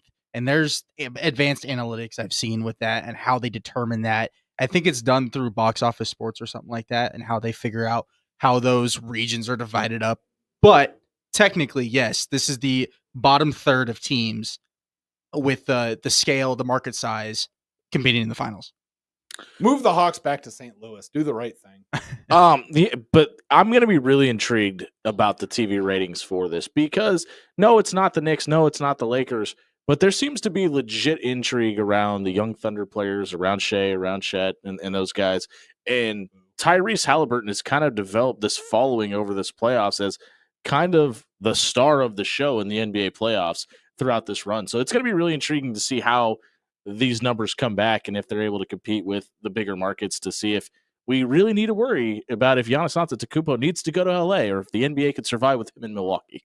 The one thing I do want to bring up with this series that we talk about it, Pascal Siakam did win Eastern Conference Finals MVP. Yeah. Which he's been the difference maker. He's been very, very good. He's also one of the few players on both these teams that actually has finals experience. In that finals game again, or in that final series against Golden State, he was averaging 27 and almost 4.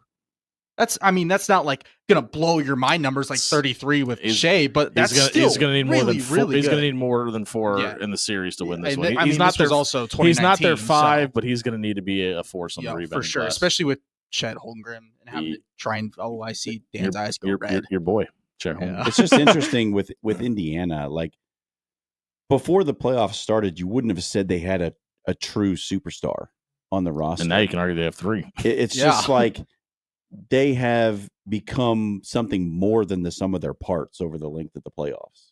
Yeah, they're a weird. Indiana is probably the greatest outlier basketball team that we've seen in. I can't even think of a team that I've been saying it. Compare with them. Kawhi's Raptors. It almost feels like a parallel run between what they had at the beginning in a guy that could be a superstar with Kawhi and a guy that could be a superstar in Tyrese Halliburton, and then both of them really hit their apex in their runs. Yeah, but so that's where I think the difference comes in, Jimmy, because before he goes to the Raptors, Kawhi is a bona fide NBA superstar. Sure. He had the Defensive Player of the Year. He had the rebounding numbers. He had the scoring on the other end. And, be it as it may, he had the pop tutelage. Yeah. And there's a lot to be said about the fact that Greg Popovich is the one who's teaching you how to play basketball straight out of college. Where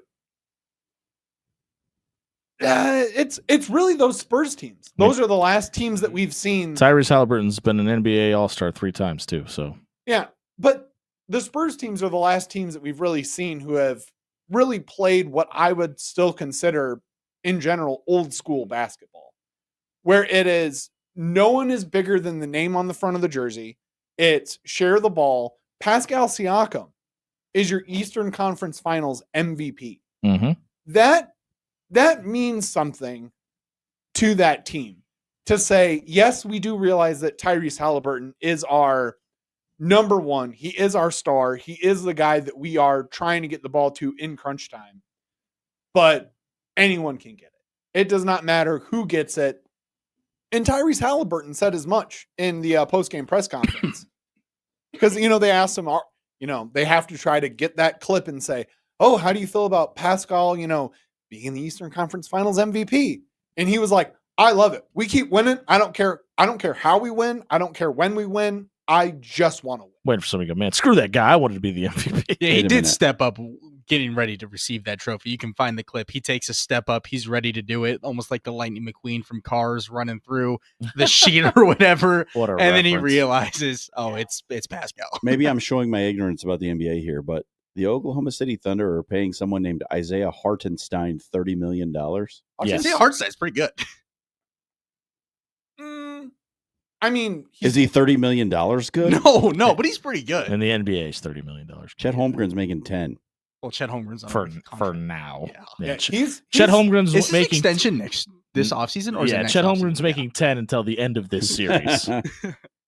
The next day we're gonna and get then the he should Shams. make 5. Who wins it and how Or many? maybe 3. Who wins it and how many games?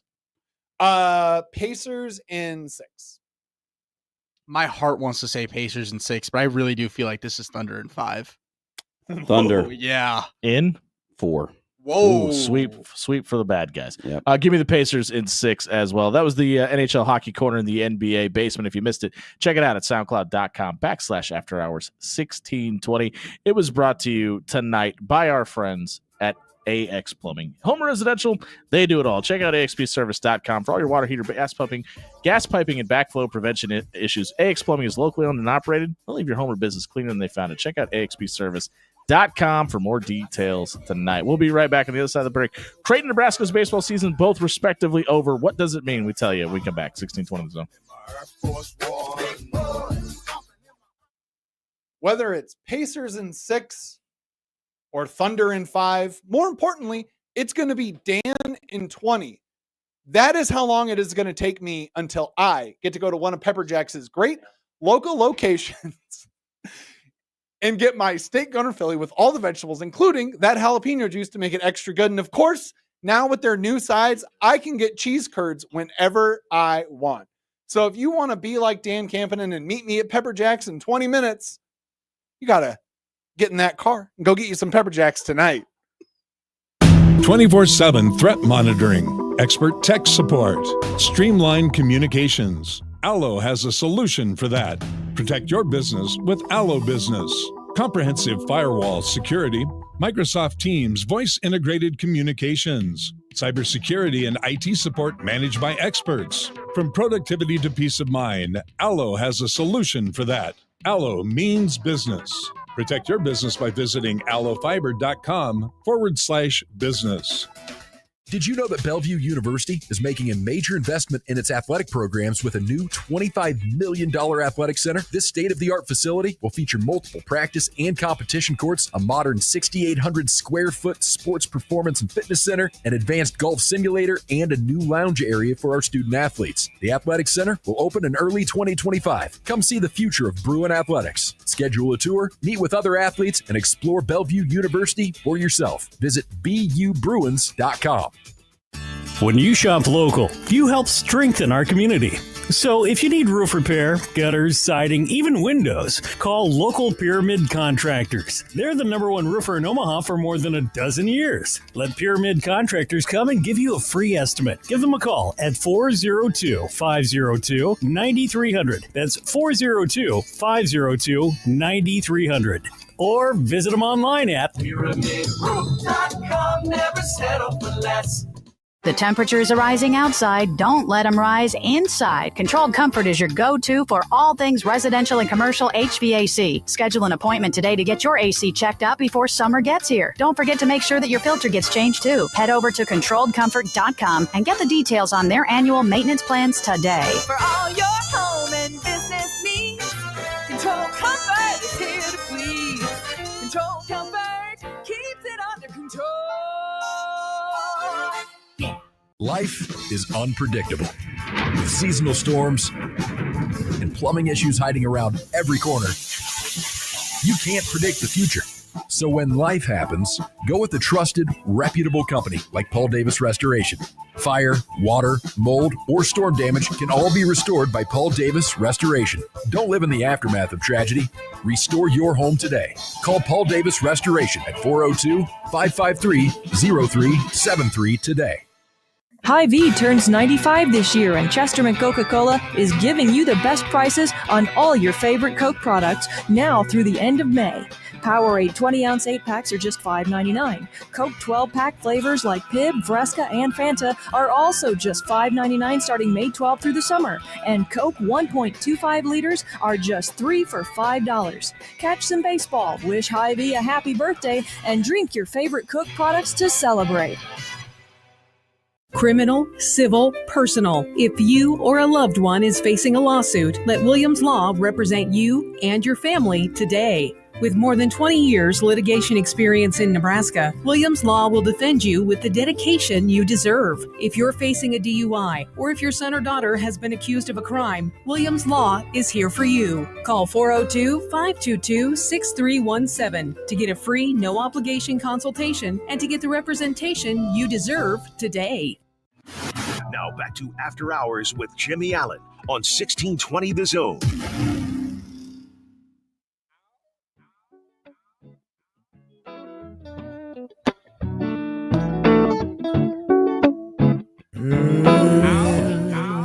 $7:44 on a Monday night at 1620 The Zone, brought to you by Pyramid Contractors. Help Pyramid Contractors continue to be #1 in Omaha. Head over to PyramidRoof.com and vote for them to be best in Omaha in 2025.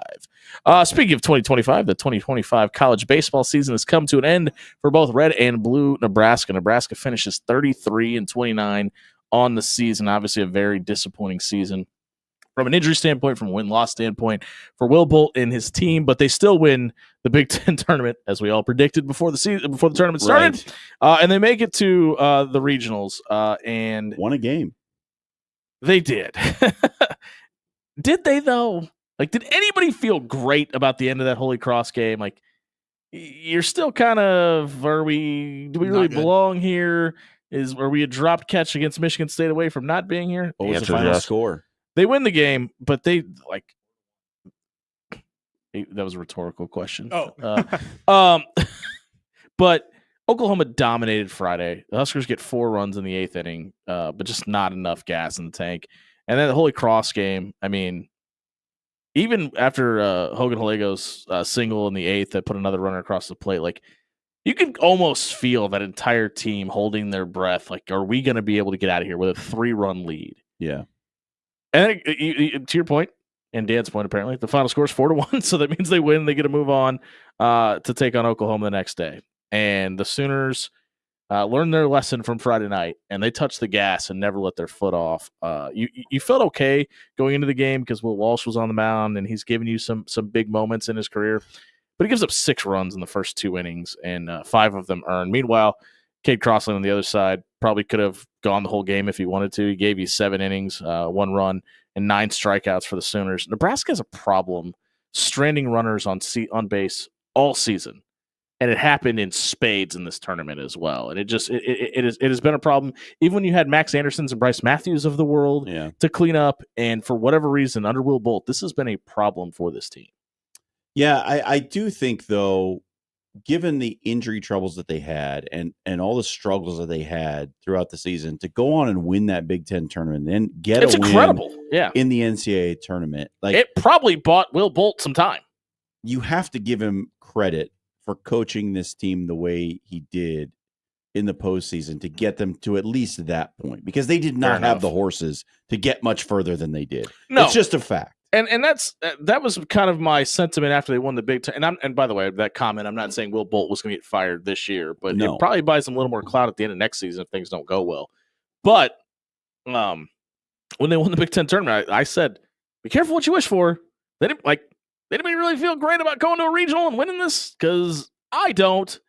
And like I don't know that nor there was- should you have, but Well, Jim, I mean, we talked about it last week, Jimmy. Like, we were asking which team had the better chance to just win a game. right. And we agree that it was Creighton. Yeah, We didn't see it coming the way it did. sure. 11 to 10. They beat Kansas. They Yeah. beat Kansas in the opener too. Yeah, I just like. Does anybody feel great about the way this season ended? Like For Nebraska? yeah, it was. I had Yeah, peop- I think I it's had mixed feelings. I had people texting me that like, okay, you still need to fire Will Bolt now. It's like that's Nah. not happening. He's won back-to-back Overreaction. conference Yeah, tournaments. for sure. Yeah, and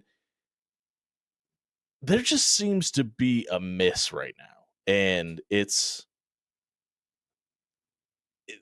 like when you have the pitching staff that they have in Lincoln right now, like that should not be an issue. It's been a problem.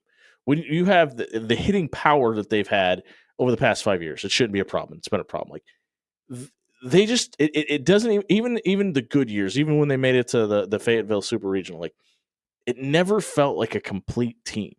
And it's just when you have Rob Childress on staff and you have Lance Harville, Always kind of feels like you're waiting for the other shoe to drop. yeah, not even necessarily that. It's like, okay, we feel really good about this portion of our team in this part of the game, but we never feel good about our Friday. We never feel great about our Friday night starter.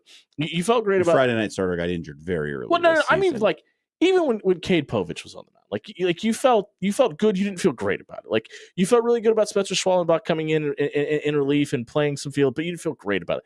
And it's like even when you had Max Anderson and those guys, like you felt good about hitting, but you didn't feel great about the rest of the lineup. Like there just always seems to be that missing piece for them to dominate the Big Ten like you feel like they should be able to, pre the California teams, and B, go on a run in a regional and a super regional. There's just always been what feels like that missing something on either the offensive or the defensive side of things. Yeah, and to get to your question about your feeling about the end of the season, like your last game losing 17-1 Not is great. definitely going to leave a sour taste in your mouth. But I think you have to look at the larger picture, like I was saying earlier, and look at what this team went through and the way that the struggles that they had during the regular season to be able to turn it on at the end of the year, just to make an appearance in the tournament. I mean, that's a little something to take away to give you a better feeling than you were expecting to have, right? Yeah. And like what we're really talking about is expectations. And I think the expectations at the beginning of the season were super high for this bunch. Then you have the injuries hit, the midseason struggles, all of the trouble in conference, and then the run at the conference tournament. I think there are like three parts of this whole equation. And it's like, how did you feel before the season? How did you feel midseason? And how do you feel now? Yeah. And I think they can all be very different feelings. And to me, it's the same pattern that we've seen play out over the last 3 years. We start out right above probably about 50%, and we're confident that this team can be very good this season. And then we're like, oh, they actually could be pretty good this season. And then the Something bad non-conference happens. They bottom out. And to Will Bolt's credit, and this is what I think earns him a little bit of extra clout within, the Nebraska brass, is that he said, all right, we have bottomed out, but we got to find a way to bring it back, at least make the Big Ten tournament, win the Big Ten Because tournament. that was in question, whether they would even make it. Yeah. Yeah. And they had to win the whole thing. And then make it to a super regional. And I will admit, play Kansas, Oklahoma. Well, Creighton played Kansas. excuse me. You play Oklahoma, bad game. You win one against Holy Cross. That overall, it just feels like a win. Still a pretty bad game though. The fact that you got to win in the postseason and like the true postseason feels really good. A little bit of a sour taste, 17-1, like we've said, losing to Oklahoma doesn't inspire a lot of confidence, but it does hearten me for next year to say there's a good chance that if we can stay healthy, that Nebraska baseball could be very good. See, here's my thing. When I look at the schedule, just going down the list before McConaughey goes out with injury, which I don't know the exact date and when that all happens and all that fun stuff. I believe it was his third start. It was very early in the season, yes. Start off ranked 24th. You play UC Irvine, who's in the tournament and lost 10-5. But then you come back and you beat Vandy 6-4. And you kind of just go down and you realize the more and more you go, the scheduling at the beginning is so weird to me because I feel like this time should be used to actually get the team right and hot. I don't have a problem with you playing a team like Vanderbilt. I just want to see a little bit easier games down the road. You want the Matt Rule approach. I do kind of want that Matt Rule approach for Will Bolt in this team right now. It does surprise me that more northern schools don't take that approach. Like, okay, we'll play the SEC teams in May. But we need a weekend. We need a week series. Yeah, we'll head down. We're not playing their Friday night starter. Yeah, let's get to the other side really quick though, because Creighton, as we mentioned, destroys Kansas 11-4 on Friday night. Everyone's kind of thinking, are they going to go on a run here for Ed Service after they absolutely destroy the number 25 team in the country? Jay's down them by 7. And then Saturday happens, and they run into a buzzsaw in Arkansas, 11-1.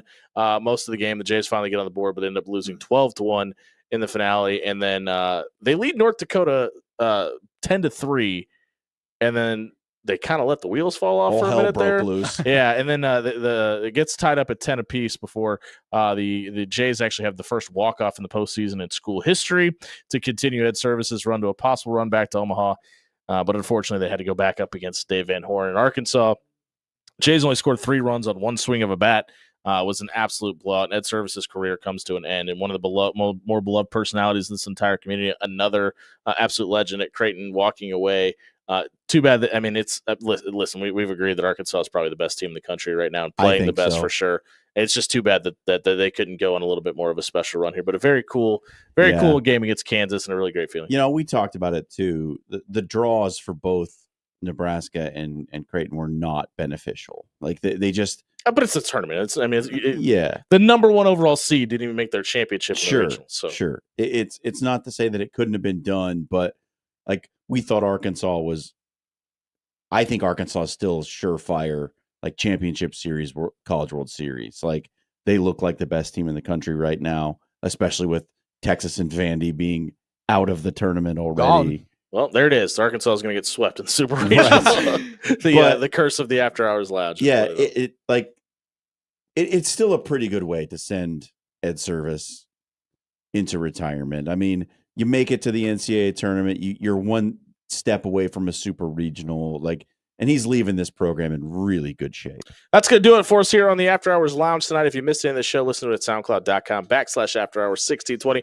It was brought to you by Jerry Ryan Clothing and Sportswear, the premier suit buying experience in the Midwest. If you have a big day coming up, maybe it's the biggest day, and you need the premier suit buying experience, stop by 78th and Dodge. Work with John, Dan, Jake, and Monier the Tailor. You're going to have a great fitting experience. They'll have your suit ready for you way before the big day. Make sure it fits right before you get down to the altar. Check out Jerry Ryan Clothing and Sportswear. They've been dressing Omaha for over 50 years. For Logan Mosley, Dan Campen, and John Schreiner, I've been Jimmy Allen. Happy National Rotisserie Chicken Day, everybody. Put it on a sandwich.